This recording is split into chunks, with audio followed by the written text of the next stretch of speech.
好，來鄉親啊，繼續來看小族的女祭司，台語講先絲媽，要選上人選是有嚴格條件。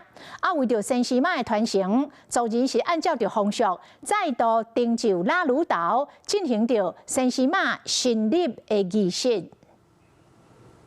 小族先絲媽要找真無簡單，除了愛通過嚴格的條件規定，該得到上資深的先絲媽認定，落尾閣有做人的東西，就當正式成做一位合格的先絲媽。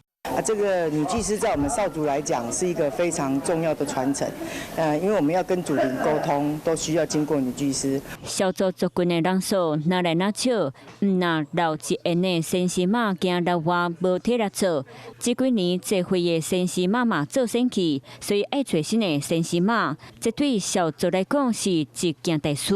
希望這個文化可以永續，可以傳承。關係新擔做先絲媽的人，攏愛有真大勇氣，為族群犧牲奉獻，使人敬佩。